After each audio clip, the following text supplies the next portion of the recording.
Welcome to the Fish Nerds. It's a celebration of fish, fishing, and eating fish tacos. That's always interesting, usually funny, and mostly true. I'm Jared from Podcast Movement, and here are the nerds.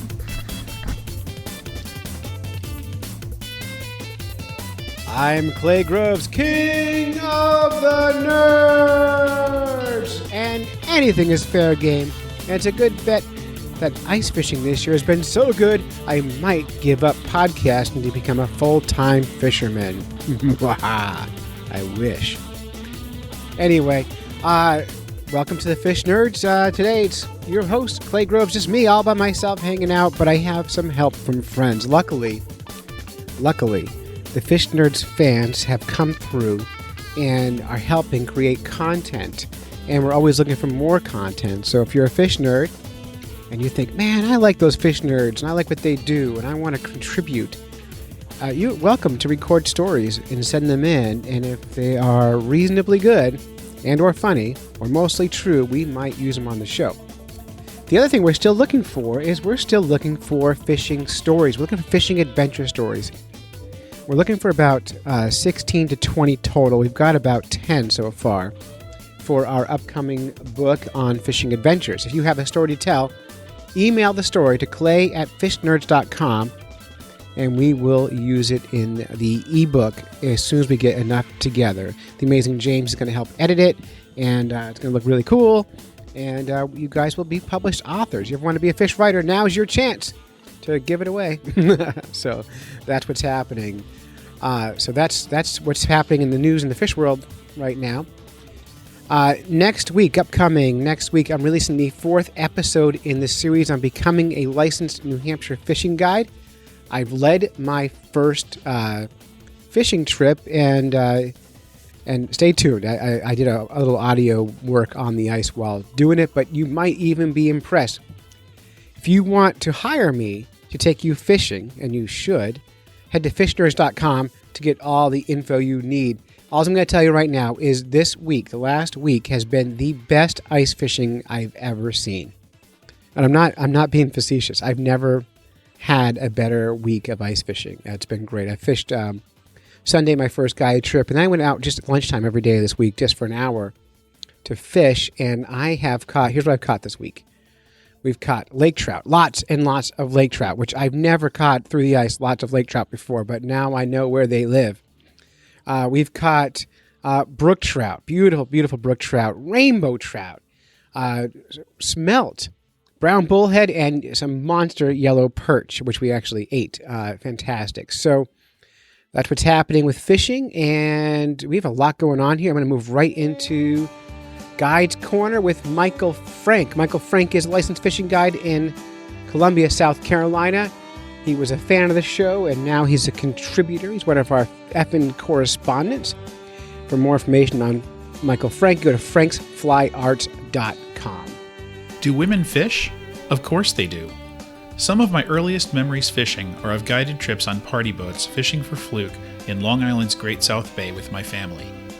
Our Uncle Joe, a legend of financial success in our family, whose favorite niece happened to be my mom, would bankroll the trips, paying the hefty sum of $30 a head on the Captain Joseph II, plus rod rental, tips, and entry into the pool. Mom loved those trips, and though she was happy to let us or the mate put her live killie and squid strip on her hook, she got a real thrill out of winching those flatfish off the bottom and watching the mate net them as they planed along near the surface. Later, when I was in my teens, I convinced her to come on a bluefish boat. She didn't enjoy that as much, since we had to reel 2-ounce diamond jigs from the bottom to the top really fast in 60-plus feet of water to catch them. With her arm aching from cranking all day, she told me she was happy to go back to fluke fishing, because, as she said, that was work. Then there was my sister Beth, who could take it or leave it when it came to fishing. More often than not, she would come along on those trips, and she usually only had one motivation: the prize money. You see, Uncle Joe, the man who had made me cry and instantly cured me of any possible gambling addiction the first time I sat down to play penny poker with the family, was very generous when it came to fishing. Unlike his other investments in which he made hefty returns, fishing trips were investments in family fun. So if you won the pool, the collected $3 fee that went to the person who caught the biggest fish, JoJo was kind enough to let you keep all of your winnings. And my sister won. And won. There was no rhyme or reason for this. The fish just liked her bait more than anyone else's, and there were many days when my little sister basks in the glory of holding up a doormat fluke, putting all the old salts on the boat to shame, and $60 to $100 in her pocket while I looked on in bewildered envy. So I know why my sister liked to fish. Why do other women fish? I will be interviewing a few of my former clients in the coming weeks to find out more about this. We will talk to ladies whose husbands or significant others dragged them to the river, and those who have fished all their lives. Some are newbies who got hooked on this pastime recently and will be anglers for life. Others are dedicated anglers who really like having that big fish pick on their desk at work to show the boys that they kick butt inside and out of the office. I'm really looking forward to catching up with some of these ladies and sharing what they enjoy most about fishing. This is gonna be fun.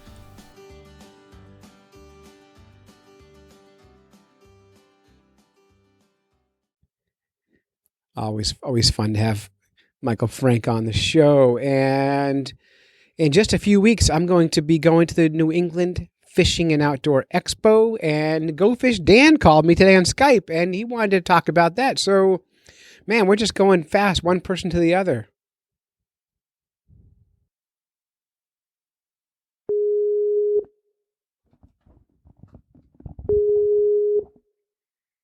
Answer the phone, Go Fish Dan. Welcome to the Fish Nerds.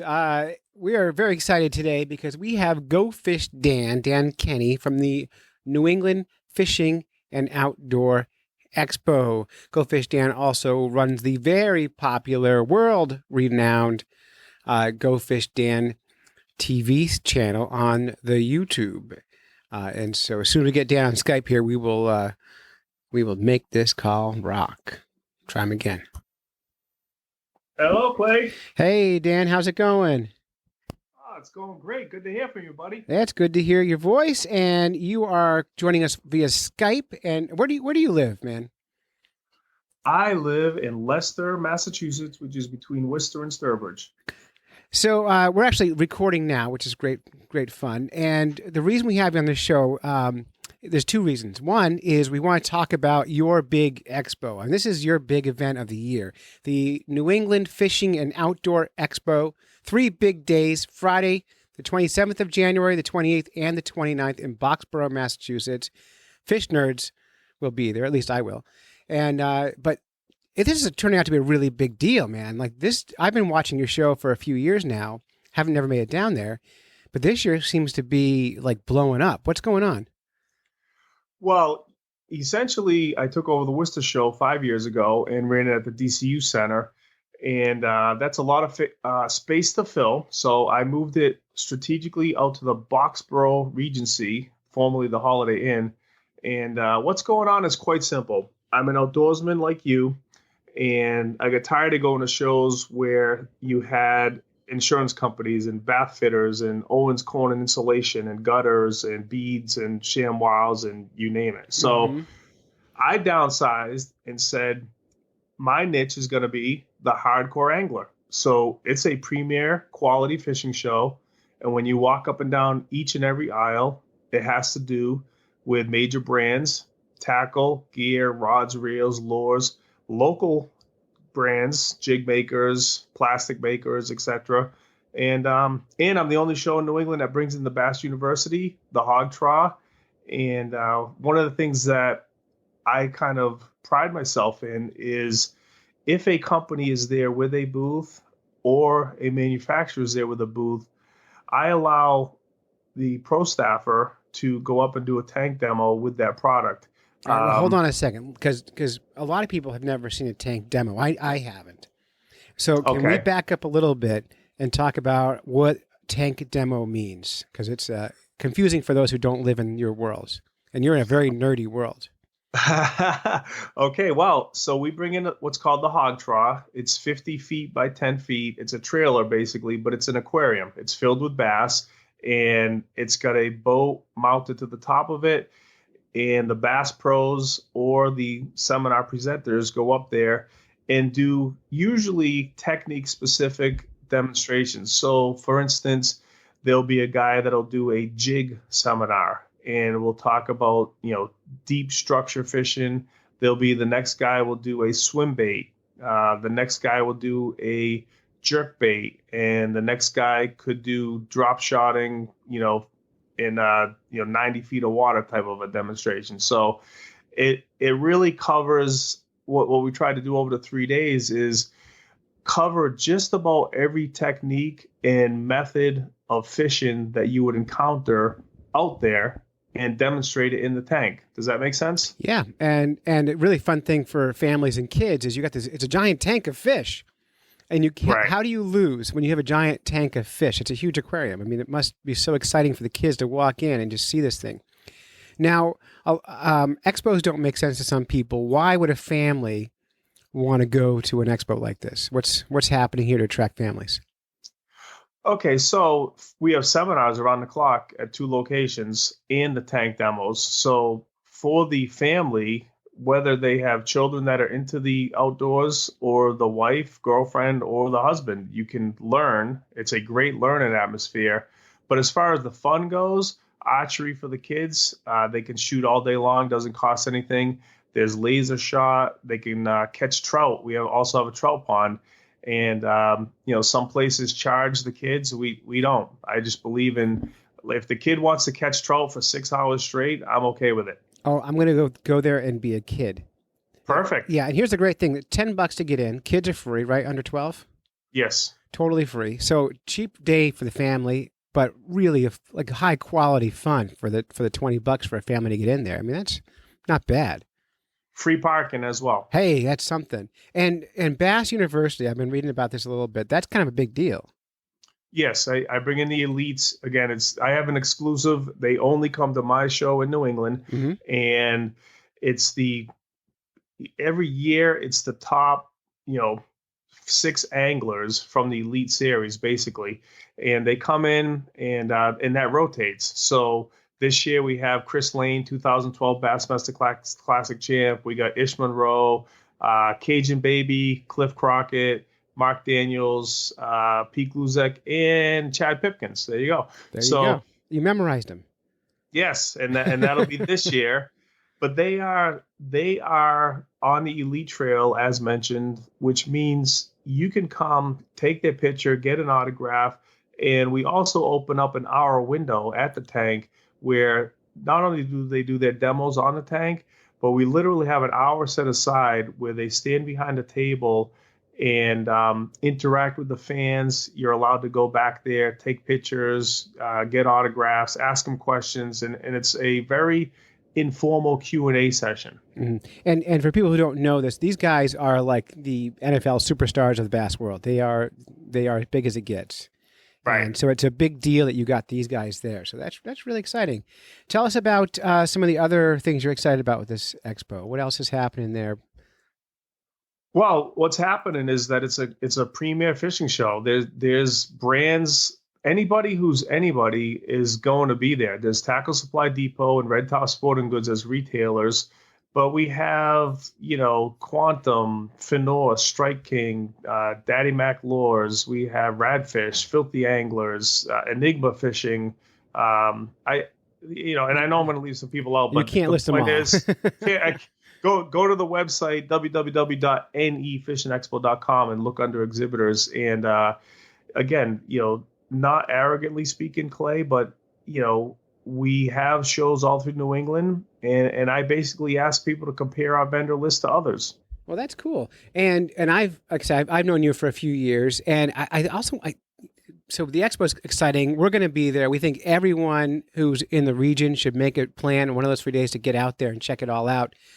And again, that's nefishingexpo.com, and that's January 27, 28, and 29 in Boxborough, Massachusetts at the Boxborough Regency. And it's going to be a ton of fun. And a lot of the characters who've been on the Fish Nerd show over the years are going to be there. So which is fun for me. It's like a kind of old homecoming almost in a sense. Well, it's really cool. Yeah, no, and that's that's what you just touched on. But one of the things that sets us apart also is we have one location where all the vendors and attendees can literally come and just hang out and talk fishing. And but it's a family vibe. It really is. It's the community of New England companies that are all there to support each other. I'm really big on that, and there's quality, of course, but it's just a vibe that we've created where you want to come and not walk through in 45 minutes. You actually want to stay for 5 hours and have fun. Which is amazing. So that's exciting. New England Fishing and Outdoor Expo, nefishingexpo.com for more information. And if you reach out to Dan, he's pretty quick to get back if you have any questions. Just send him an email or call him. Dan, I want to talk about one more thing. Yes, sir. So I want to talk about Go Fish Dan TV. I want to talk about your YouTube channel. Okay. Just for a minute. Now, first of all, for those who don't know, you have this YouTube channel called Go Fish Dan. You've been doing it for years on cable access. It's a very popular show. And I want to congratulate you because you do what I think is remarkable. That is make a living doing fishy entertainment. Right. I've been trying it for years. I'm not a good business person or something, but you do it. And so I want to congratulate you. I'm proud of you, and I'm excited for everything you do. I see what you're doing, and I'm like, man, that guy's doing great. I'm so proud. But tell us about Go Fish Dan TV, where it came from, and where people can find that, because it's pretty cool. Well, it's on the Charter Communications Network every Saturday morning and has been for 5 straight years, and on cable access stations around the country and PEG Media. But I've transitioned that to basically a YouTube market, and the channel is Go Fish Dan Show. I've been fortunate to start a few years ago, before GoPros, before drones, and I literally had a camera with a tape and a laptop, and I would figure out how to press buttons and edit, and it was, I did it more of just of like, hey, this is cool. And then I was able to pick up a couple of sponsors, and I've turned that into, like you said, I'm making a living. I'm very happy doing the Go Fish Dan Show, and the Expo is actually my main passion because you hit the nail on the head. To make a living in the fishing industry, one, is extremely tough. It's a lot of work. A lot of people don't understand the work that goes in behind the scenes to not only Go Fish Dan Show, but taking care of sponsors and the Expo. It is a full-time job, but how cool is it that it's a full-time job in the fishing industry versus sitting at a desk listening to a boss tell you what to do? I totally agree. And I enjoy my regular work that pays my bills, but I definitely enjoy the fishing work more.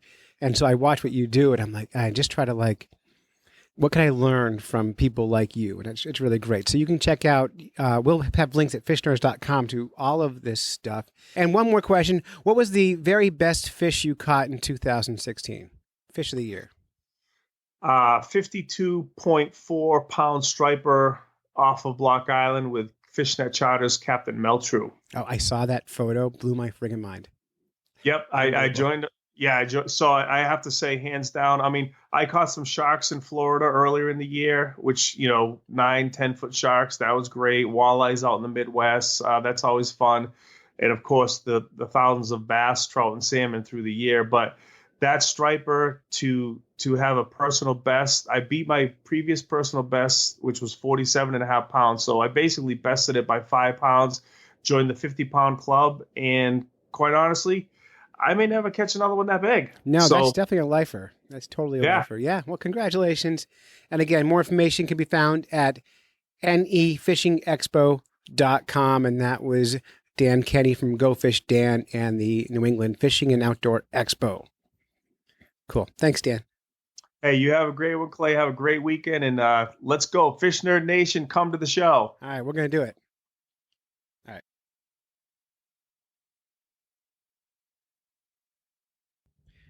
You're not going to want to miss that expo because I'm going to be there. I'll sign something for you. Out in California, we've got our friends Fish Guy Josh and the Amazing James. I should tell you, the Amazing James is a balloon animal expert, and my daughters and I have been trying to learn to tie balloon animals. And we keep texting James photos of our balloon creations, and he keeps sending us photos of better balloon creations. So someday we'll be as good as the amazing James, but we will only ever be mediocre. We're never going to be amazing. So anyway, the Fish Guy Josh and the amazing James are part of the Effin' West, our West Coast fish nerds. These guys are really great. And we're so happy to have them on the show. And the story they're sharing this week is called Boat Battery and Hell Sturgeon.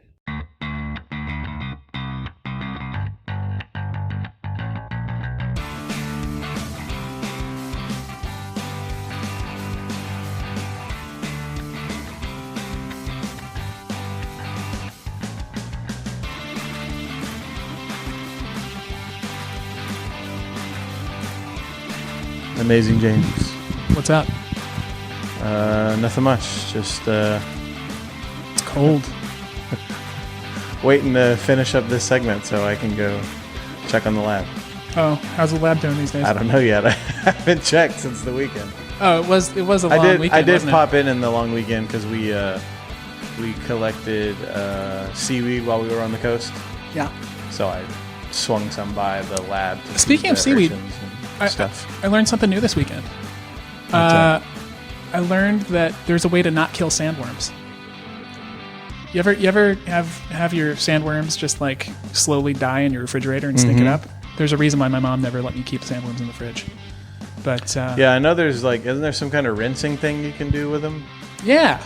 Right? And I did that last year with a couple, and they lasted a little longer. But this one guy I ran into who was fishing out here for smelt the other day told me if you actually let them swim in the water for a little while, you just fill up your bucket, let them swim in there for a good half hour, and then put them back in the container with some fresh seaweed, some fresh rockweed or whatever, that they do really well.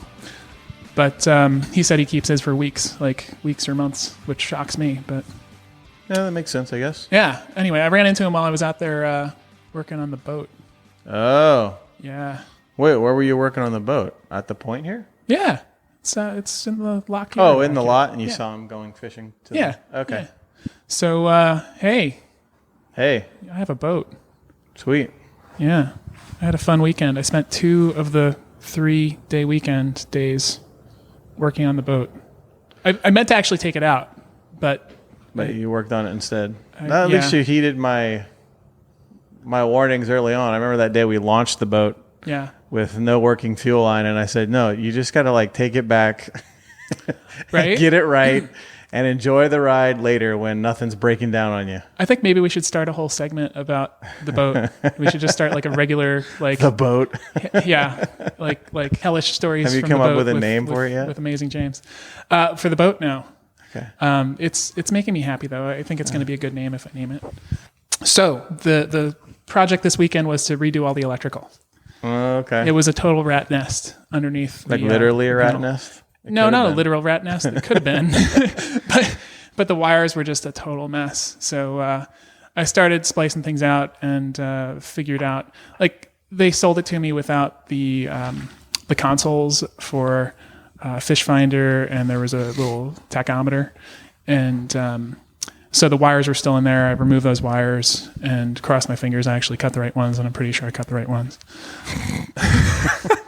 There's still one wire in there. There's a hot lead that's just there, and I'm not exactly sure why, but it's just hanging out. Anyway, so if you can follow me on this, here's what happened. Day 1, I get through with getting the anchor onto the new toggle switchboard. I have 5 toggle switches, right? So I get the anchor plugged into it, I get the lights, and I get the radio plugged into it, right? The anchor.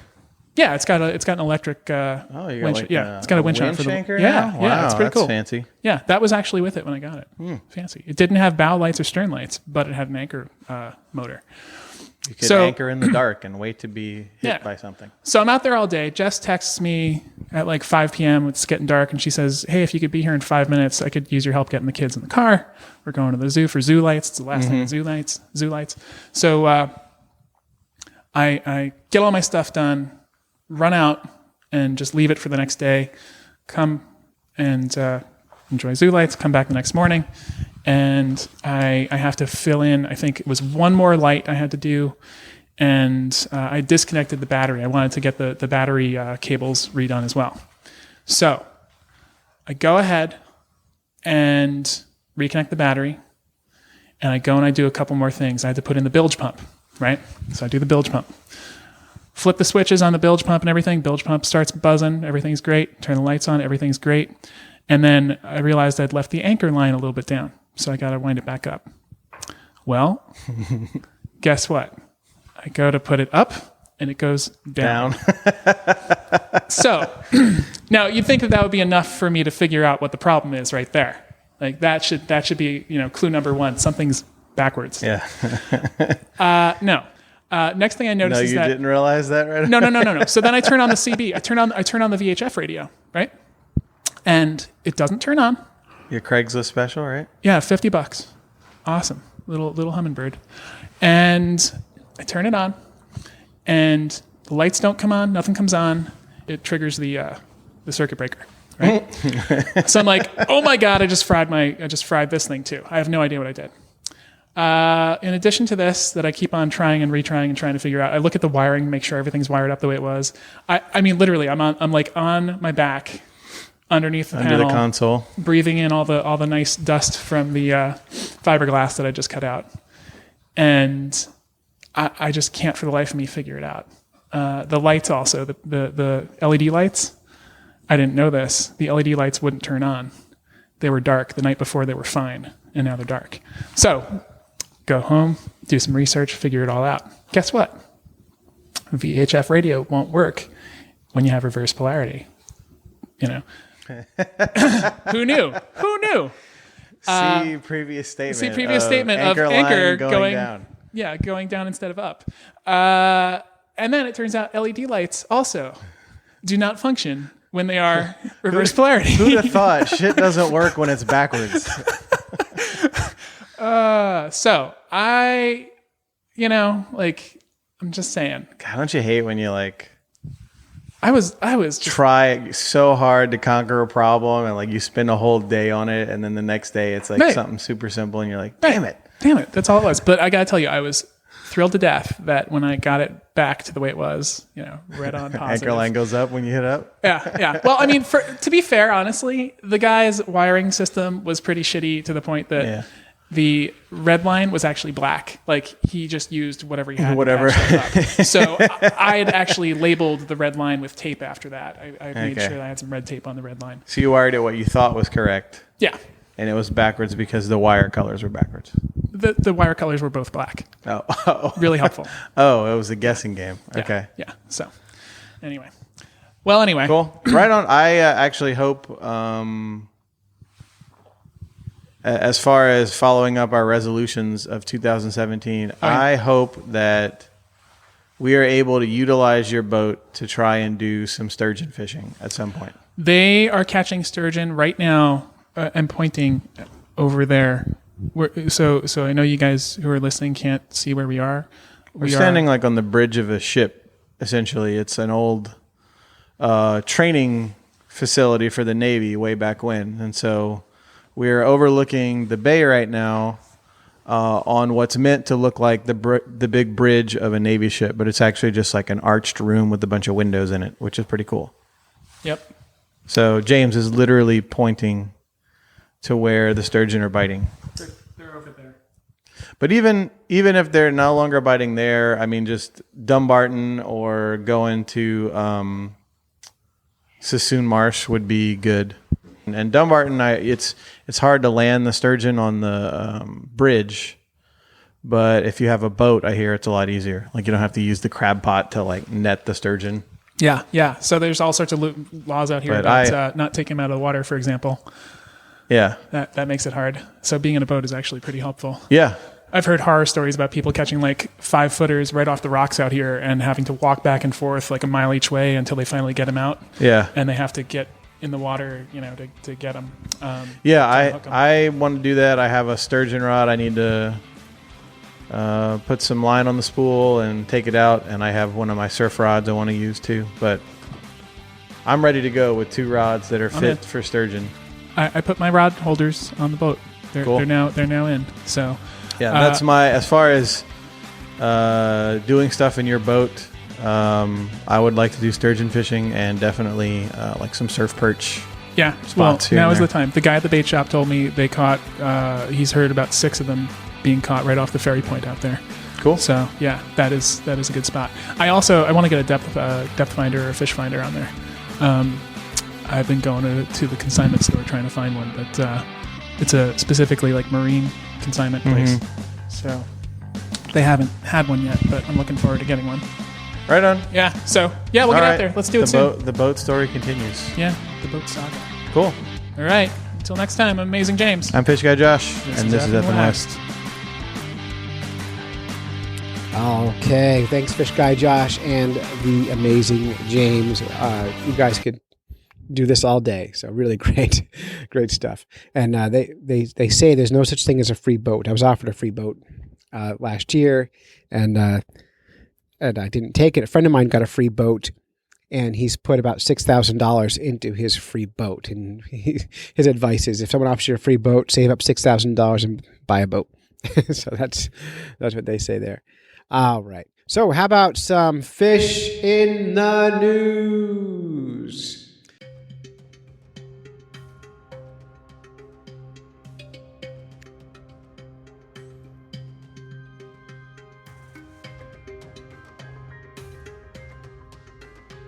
First story in is from the Chicago Tribune, and this actually story came through a Facebook page called Fish Feel. The page is all dedicated to stopping any kind of fishing and reminding people that fish are sentient and fish have feelings too.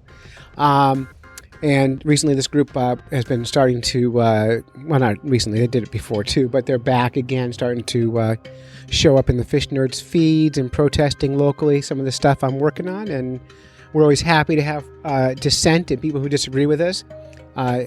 And I never argue with people who believe fish and humans have the same feelings, because you can't win those arguments, but I sure like to listen to them. And if you follow along with the Fish Nerds Facebook group, you can see a whole discussion on there. Maybe I can get someone together with me next week and we can do a little bit of a Facebook theater and do a read-through of that whole conversation. So, first news from Chicago Tribune. Fake fish finds niche in growing faux meat market. This is by Dina Shanker. This is brand new news. Tyson Foods this fall took a 5% stake in Beyond Meat, the company proudly bringing customers fake meat that bleeds. With Impossible Foods' new burgers, that's in quotes, made for high-end restaurants, and a long list of more established companies like Morningstar Farms, Gardein, and Amy's Kitchen, it's never been so easy to forgo animal-based protein. Another piece of the nearly $5 billion plant-based food economy, vegan seafood. Fake tuna, fake crab cakes, fake scallops. With nary a net, customers of Fresh & Co., a New York City salad chain, can get tomato sushi in their quinoa bowls. Quinoa bowls? New York's Mei-Hua vegetarian market sells vegan salmon, scallops, and tuna, along with your classic vegan spare ribs and stewed mutton. At Whole Foods, shoppers can pick up Gardein crabless cakes or breaded vegan fish fillets from Sophie's Kitchen. Now, I kind of thinking about this a little bit. Vegan diet, totally smart diet. Health-wise, totally good for you. Vegan lifestyle, bizarre. Food, good. What I don't get, and what a lot of people don't get, is if the vegetables are so great, why would you want to make them taste like meat? Why, if you're that far in, just eat vegetables. If you want to eat meat. I don't understand. But vegan seems psyched. Growth has been phenomenal at 20% or more a year, said Eugene Wang, managing partner at Sophie's Kitchen. Wang started developing his seafood alternatives because his daughter is allergic to shrimp. But also led him to ditch soy and wheat in search of allergen-free ingredients. Now he uses mainly yellow pea for the protein and konjac, also known as Japanese or elephant yam, for shellfish texture. Curious omnivores may want to start with breaded and fried. Big Food has taken notice even before Tyson's October investment in vegan meat. Pinnacle Foods acquired Gardein Protein International, which also sells plant-based kitchen and beef products. Now, it's confusing because if I'm eating food and it's called salmon, it should be salmon. There should be no fake salmon out there. And I just the whole thing doesn't make any sense to me. I want to see people make vegetables that taste like meat. And when that's what they're doing. I want to see some make meat that tastes like vegetables. So steak that tastes like broccoli, or fish that tastes like tomatoes. That would be really interesting. But the whole thing doesn't make a whole lot of sense to me, except for one thing it does. It's good marketing. Vegan market is huge, and vegans aren't poor people. Poor people are omnivores because they're opportunistic. So if you're going to do it, the vegan world's where to do it, I suppose. It's the same as the gluten-free type folks. It's just marketing. That said, a case could be made environmentally. It's a smarter way to eat, and we'll have to see how that goes. Although I wonder if processing the vegetables down that much it changes the health value of them. So anyway, you can read more about that at the Chicago Tribune, or go to fishnerds.com for the link to the story and join the discussion we have on our Facebook group called the Fish Nerds Podcast Group. Second story from Fish in the News. This is from CBS News. When is a fish worth more than $500,000? This is amazing to me. This is in Tokyo, of course. A Japanese sushi chain boss bid a winning 74.2 million yen, which is $632,000 on Thursday, for a 466-pound bluefin tuna in what may be Suki Market's last auction at its critical site in downtown Tokyo. The winning bid Thursday for the prized but imperiled species was second highest ever, after a record 155.4 million yen bid in 2013 at the annual New Year auction. This year's price was $2,981 per kilogram, compared with about $7,930 in 2013. Captain Sean would probably love this. If he could get one of these tunas sold, he could quit guiding and just go fishing every day. Kayamura Corp owner Kayushi Kimura posed beaming after the pre-dawn New Year auction with a gleaming man-sized fish, which was caught off the coast of northern Japan's Aomori Prefecture. His company, which runs the sushi Zanamai chain, often wins the annual auction. It sounds like this company just wins that auction every year just to get in the world news. So maybe that money they spent on there has not much to do with that fish at all, but more with, how do I make CBS News from Tokyo? Japanese are the biggest consumers of the torpedo-shaped bluefin tuna, and surging consumption of sushi has boosted demand as experts warn the species could go extinct. And that's important to think about. A report by the International Scientific Committee for Tuna and Tuna-like Species in the North Pacific Ocean last year put the population of bluefin tuna at 2.6% of its unfished size, down from an earlier assessment of 4.2%. The Western and Central Pacific Fisheries Commission tightened international limits in 2015 as the species remained under threat, having the catch of bluefin tuna under 30 kilograms from average caught between 2002 and 2004. But overfishing has continued, and in some areas, bluefin are harvested at triple the levels considered sustainable. Interesting article. This went from talking about the value of fish to talking about its decline. It probably should have been two separate articles entirely. But maybe they should... let's take the fake, plant-based tuna to Japan and do a double-blind study and see if the Japanese can tell which is which. I suspect they can, but we'll have to see. Anyway, that's Fish in the News. And that's all the time we have for this week's show. So that's it. You've listened to a whole bunch of fish nerds when you should have been fishing. We'd like to thank our families for supporting us while we podcast, go on fishing quests, and do all sorts of silly things that nerds do. If you would like to support the Fish Nerds, go to patreon.com/fishnerds and help us crowdfund this podcast. $1 an episode would go a long way to keeping this podcast moving forward.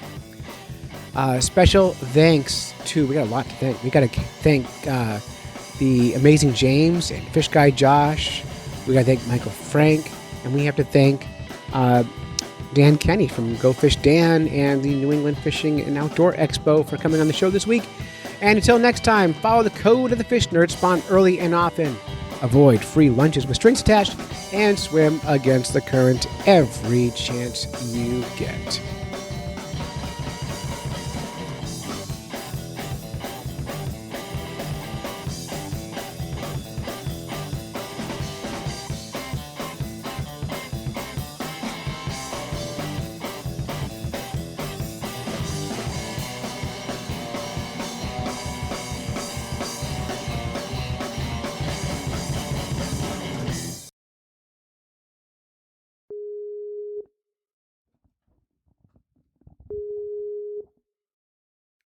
Answer the phone, go fish, Dan.